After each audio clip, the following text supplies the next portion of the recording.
La educación está reprimiendo los talentos y habilidades de muchos estudiantes y está matando su motivación para aprender. Ken Robinson. En los últimos 50 años, las esferas económica, cultural y personal han dado un vuelco en el mundo entero. Y sin embargo, los sistemas educativos no han movido un ápice sus programas y sus objetivos. ¿Por qué se aburren los niños y niñas en el colegio? ¿Por qué llegan al mundo adulto sin tener idea de sus propios talentos y capacidades?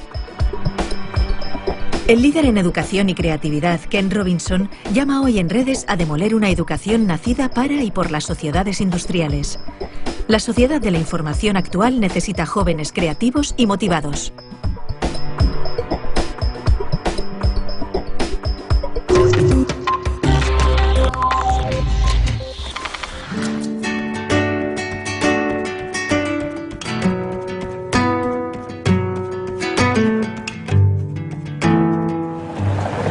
Debe hacer 60 años o algo así, era comienzos de la década de los años 50. Y aquí en esta escuela de North Hollywood High School es donde hice mi bachillerato. Me llamaban Eddie, que es el diminutivo de los norteamericanos para Edward o Eduardo.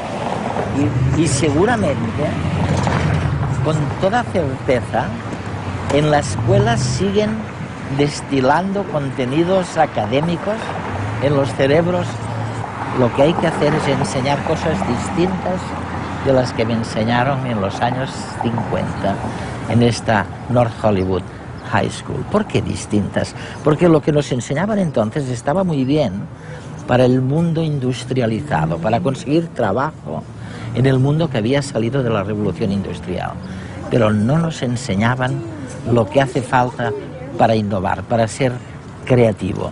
Y para eso, básicamente, hoy día sabemos que lo que hace falta es ayudarnos a elegir, ayudar a los jóvenes, ayudar a los hijos y a las hijas a elegir primero cuál es su dominio, cuál es lo que de verdad les gusta y no tanto lo que está ocurriendo fuera de ellos mismos.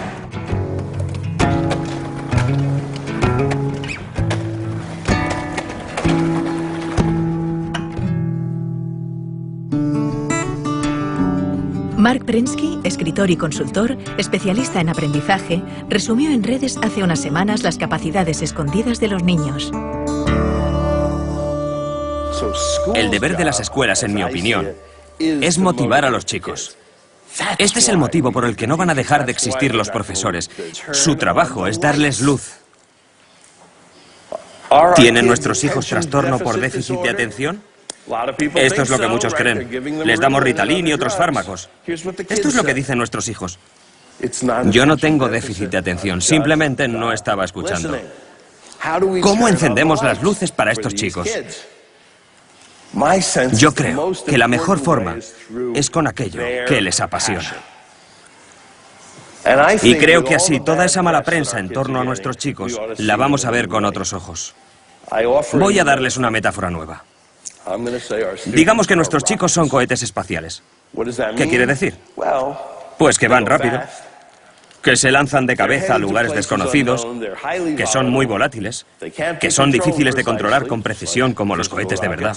Necesitan ser programados adecuadamente, necesitan combustible adecuado y buenos pilotos y quizás requieran algunas correcciones a medio camino como los cohetes de verdad.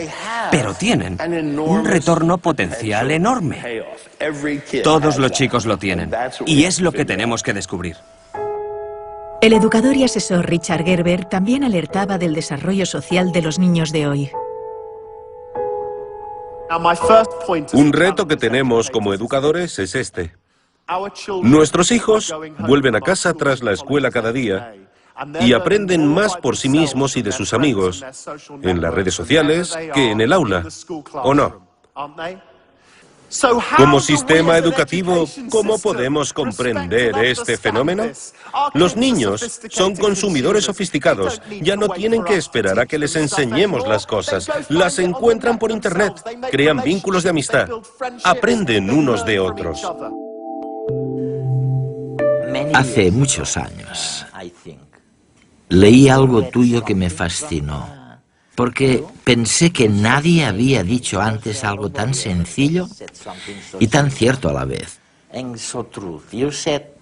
Dijiste que elevar los estándares o los niveles de educación no sirve de nada si los niveles en cuestión no son válidos o si están equivocados.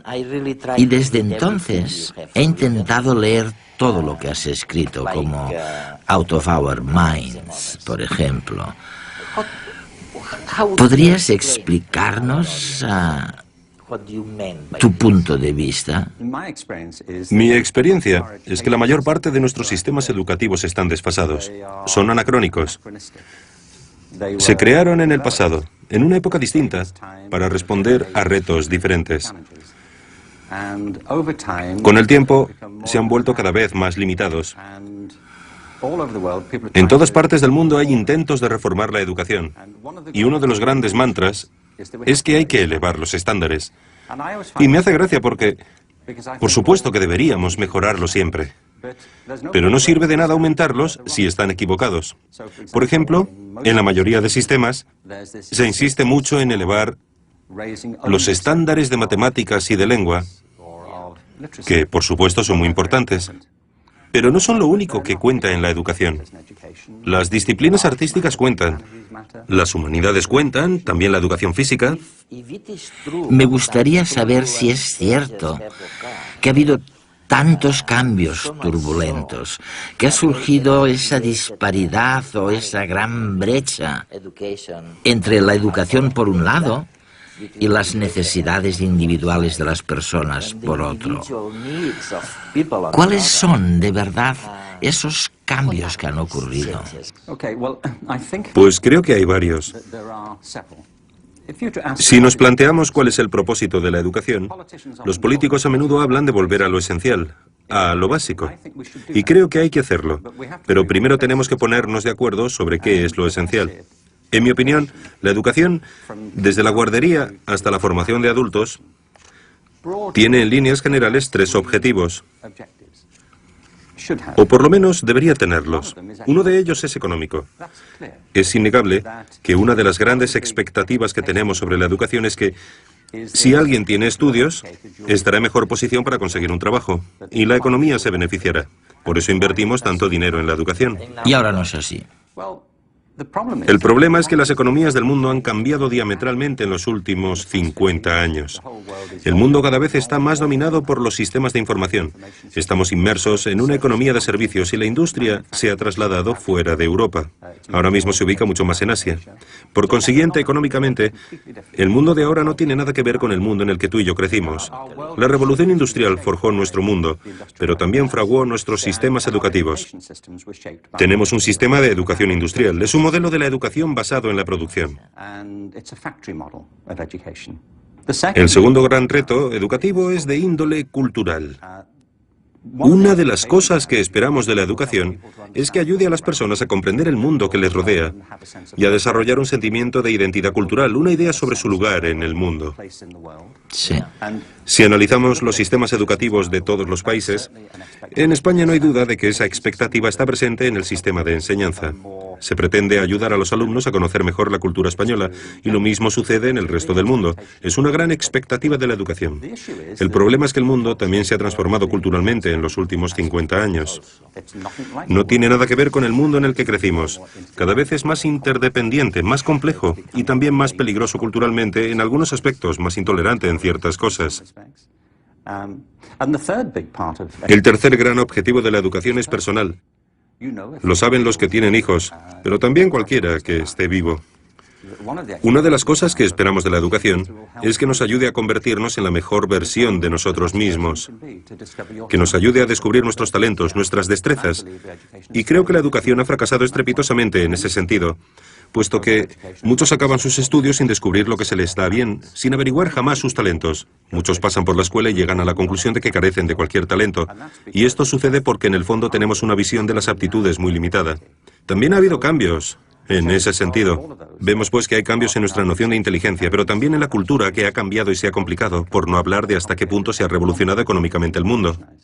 Tenemos pues tres grandes cambios que probablemente explican esta ansiedad que surge de la disparidad entre el mundo educativo y las necesidades económicas, culturales e individuales.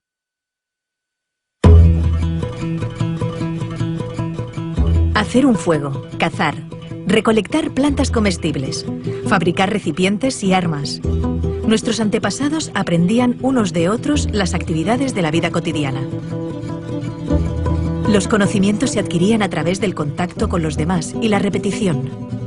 Hasta que miles de años después se inventó la escritura, la primera gran revolución en el aprendizaje.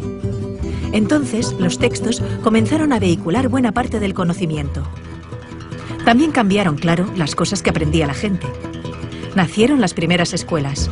En ellas, un individuo, el profesor, tenía unos conocimientos que dictaba a una serie de alumnos, que los aprendían. En el siglo XVIII, cuando se produjo la Revolución Industrial, se comenzaron a regular los sistemas educativos. El objetivo era preparar a los trabajadores que luego estarían a cargo de las cadenas de montaje en las fábricas. Individuos que hacían lo mismo una y otra vez durante muchas horas al día.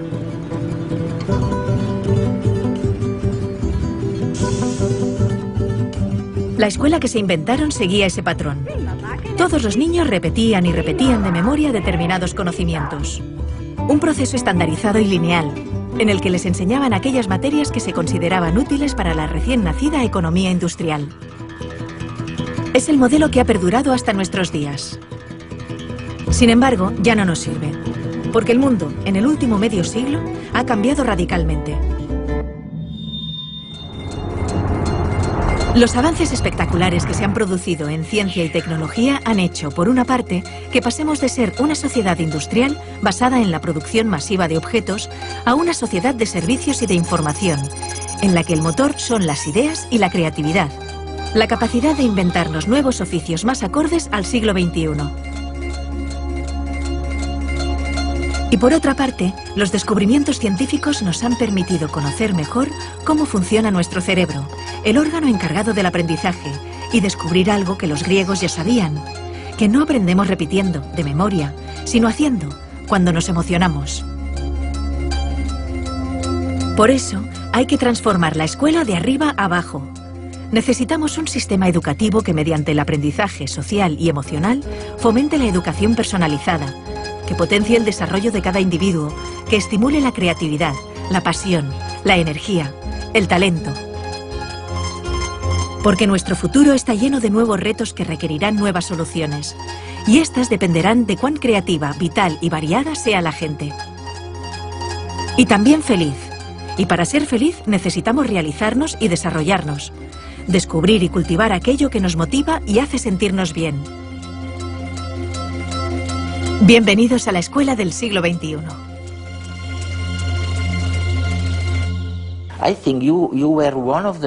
Creo que fuiste uno de los primeros del sector educativo en hablar de la desafortunada división entre ciencias y la cultura o las artes. Y es curioso, porque nosotros, cuando preparamos programas científicos, a menudo tenemos que enfrentarnos a un dilema. Nos planteamos que un tema no encaja bien en lo que los científicos denominarían temática científica, así que es mejor descartarlo. Pero tú afirmas que como resultado de esta escisión entre la ciencia y las disciplinas artísticas, hemos ignorado un campo fantástico, el de la creatividad. ¿A qué te refieres exactamente? Pensemos de nuevo en la educación. La mayoría de países no instauraron un sistema de educación pública obligatoria hasta mediados del siglo XIX. Se trata de ideas bastante nuevas. Dos factores influyeron mucho en la educación. El primero fue la economía industrial, que provocó una cultura organizativa de la educación extremadamente lineal, centrada en los estándares y la conformidad. Y el otro gran factor de influencia, en mi opinión, fue la cultura intelectual de la Ilustración, que desencadenó en la cultura académica de la educación. Una de las características de la enseñanza es que hay una jerarquía de asignaturas en las escuelas. En la mayoría de sistemas tenemos arriba de todo de la jerarquía la lengua, las matemáticas y las ciencias. Un poquito más abajo están las humanidades, como la geografía y los estudios sociales, o la filosofía, cuando se enseña. Y debajo de todo están las disciplinas artísticas.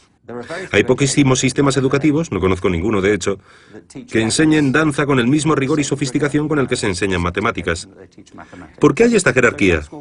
Muchos te dirán, es evidente, tiene que haber una jerarquía. ¿Pero por qué? Creo que hay dos motivos. El primero de los cuales es económico. Se cree que las materias que están más arriba en la jerarquía son más relevantes para el mundo laboral. Para encontrar trabajo. Sí. Y te encuentras con afirmaciones como, no te dediques al arte, jamás serás un artista ni te ganarás la vida con el arte. No hagas música, es muy difícil salir adelante como músico. Así que un argumento es claramente económico. Pero lo interesante es que nadie te dice, no te centres en las matemáticas, nunca serás matemático, ni tampoco, olvídate de la química, jamás serás químico. Esto se debe a que en nuestra cultura intelectual existe una asociación entre las ciencias y cierto tipo de conocimiento objetivo. Se cree que al trabajar con las ciencias, se trabaja con hechos y certeza, que son las cosas que marcan diferencias en el mundo, mientras que las disciplinas artísticas se asocian con los sentimientos y la expresión personal, por lo que están muy bien para entretenerse, pero no son importantes para la economía. La Ilustración y la Revolución Científica crearon un modelo de inteligencia y conocimiento que ha imperado en nuestra cultura. Desde entonces, el arte se ha asociado con la corriente del romanticismo del siglo XIX, con la expresión de sentimientos. Y creo que es un problema enorme, porque esto ha disociado el intelecto de la emoción. Y hemos pasado a considerar ambas cosas como separadas, en detrimento tanto de las artes como de las ciencias. La creatividad ha pasado a asociarse con lo artístico y no con lo científico, porque se cree que la creatividad tiene que ver con la expresión individual de las ideas. Yo propongo, entre otras cosas, retomar una concepción de la creatividad que nos devuelva la relación entre las disciplinas artísticas y científicas, puesto que ambas salen perjudicadas de la separación. Mientras hablabas, pensaba en el patrón que sirvió para establecer que alguien estaba en la parte adecuada del conocimiento, lo que llamamos el cociente intelectual. ¿Por qué demonios hemos creído durante tanto tiempo que la medición del coeficiente intelectual era importante para la vida económica? ¿Por qué? El cociente intelectual fue una de las nociones que surgió del crecimiento de la psicología y la sociología, de los intentos de aplicar las mismas características de las ciencias físicas a las personas. Lo importante es que había dos fuerzas. Por un lado, un verdadero espíritu de investigación, para ver si podíamos medir la inteligencia igual que medimos el movimiento de las mareas, pero también coincidió con el crecimiento de la educación pública, que requería una manera eficaz, rápida y objetiva de caracterizar a las personas para poder educarlas. Se necesitaba saber, en cierto modo, si tenían una inteligencia normal, inferior a la media o extraordinaria. Alfred Binet, cuando creó el primer test de inteligencia en París, estaba interesado en los niños con necesidades educativas especiales. Para descubrir cuáles eran sus necesidades, necesitaba tener una idea de cuál era la capacidad media. Este era el objetivo inicial. No obstante, los test de inteligencia se volvieron fundamentales para la categorización de alumnos en las escuelas públicas, pero también para la selección en el ejército. Se han convertido en un mito, me parece. Han pasado a formar parte de nuestro léxico cultural como si fueran objetivos. Una de las organizaciones más importantes que hay es Mensa, la organización de personas con cocientes intelectuales altos. Y me parece estupendo, no voy a criticar a Mensa, pero me planteo si esto es así realmente. En realidad, el test de inteligencia solamente mide la capacidad de hacer test de inteligencia. Hay personas a las que estos test se les dan muy bien. Si queremos saber lo inteligente que es alguien, por lo menos deberíamos aceptar que la inteligencia entraña mucho más de lo que se puede medir en un test de inteligencia. ¿No deberíamos incluir también otras preguntas? Como por ejemplo, ¿sabes componer una sinfonía? ¿Sabes interpretarla? ¿Gestionar un negocio de éxito? ¿Sabes bailar? ¿Sabes escribir una poesía que conmueva a los lectores y les haga llorar? ¿Tienes empatía? La empatía, sí. Si el ser humano solamente tuviera las habilidades que se miden en los test de inteligencia, la mayor parte de la cultura humana jamás habría existido. Yo no querría vivir en un mundo así. ¿Tú sí? No. Tenemos una visión de la inteligencia muy reduccionista.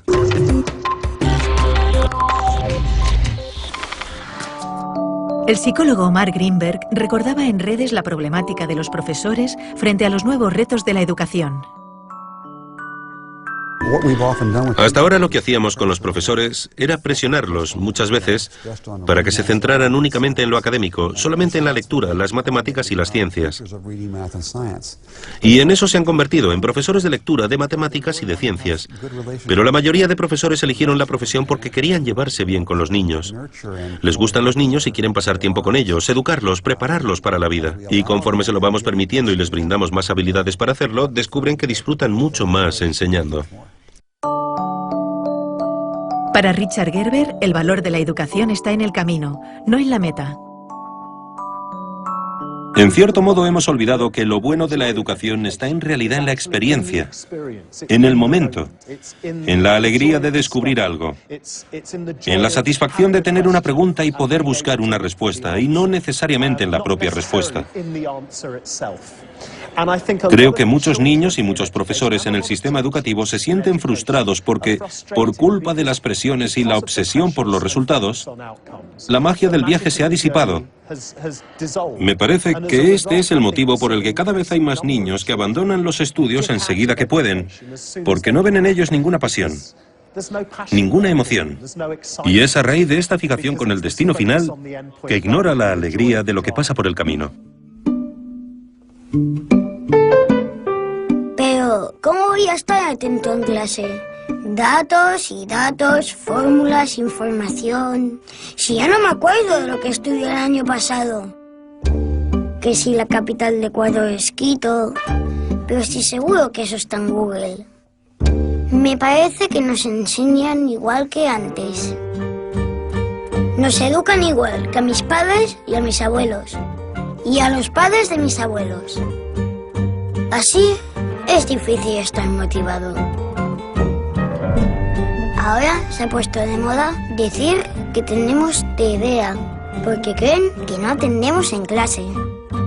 Algunos niños sí que tienen un problema y necesitan pastillas. ¡Todo pastillas! Pero a otros lo que nos pasa es que estamos muy aburridos. Porque con las cosas que nos gustan podemos pasarnos horas y horas.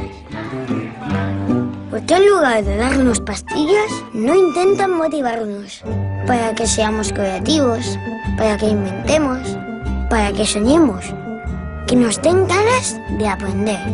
Pero si vivimos en una época súper chula, tenemos el mundo a nuestro alcance. Con un clic, yo me paso horas navegando por internet, mirando vídeos, jugando. No sé, es que en el cole me duermo. Piensen en ello.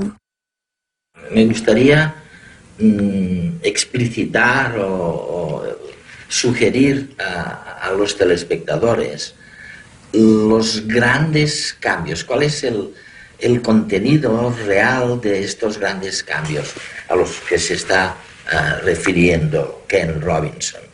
Vamos a ver, empezó todo por un tipo de pensamiento que era el de la Edad Media. Ok. Luego nos dice en dos palabras cuál era la síntesis de este pensamiento. Después viene el Renacimiento, que es totalmente o muy distinto. Después viene el pensamiento de la Revolución Industrial, lo que llamamos la Ilustración.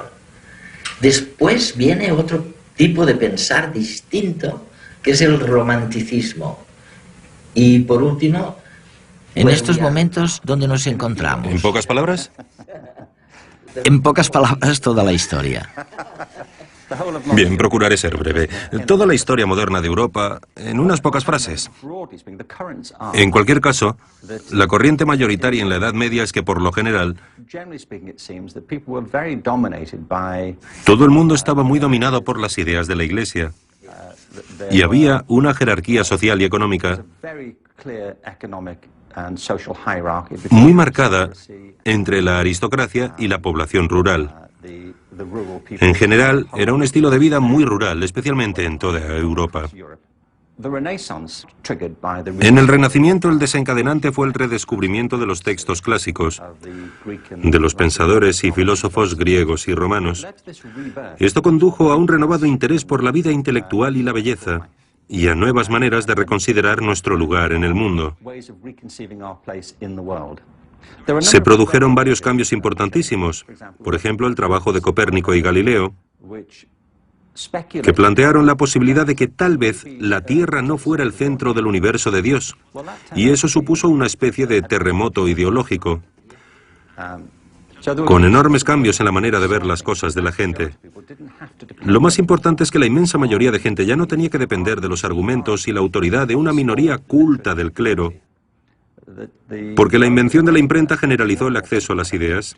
La gente podía leer por sí misma las ideas y distribuirlas. Ha habido varios ejemplos de tecnologías absolutamente revolucionarias, como la imprenta. La televisión también fue una de ellas, y creo que la cultura digital de ahora también lo es. Pero supongo que si hubiera que definir el gran cambio en unas pocas palabras, diría que la conciencia humana ha ido expandiéndose más y más hacia afuera. Hemos dejado de mirarnos el ombligo para intentar ser más objetivos sobre nuestro lugar en el mundo y el orden de las cosas, a medida que pasábamos de la Edad Media al Renacimiento y a la Ilustración. En líneas generales, dejamos de considerarnos el centro de la creación de Dios para vernos como parte de un cosmos mucho mayor. Ahora mismo, nuestra generación, y con esto no me refiero a ti y a mí, sino a toda la generación de personas que habitan en la Tierra ahora, a todos los que convivimos en el planeta, tenemos que enfrentarnos a retos que carecen de precedentes en toda la historia de la humanidad. Uno de los motivos por los que defiendo con tanta pasión que hay que modificar la educación y replantearse la creatividad es porque me parece que, a no ser que cambiemos nuestra manera de pensar en nosotros mismos, no estaremos a la altura de los desafíos a los que nos enfrentamos ahora. Y si no hacemos frente a los retos, las consecuencias podrían ser desastrosas.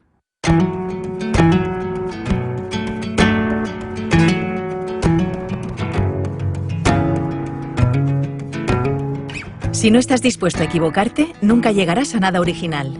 Ken Robinson.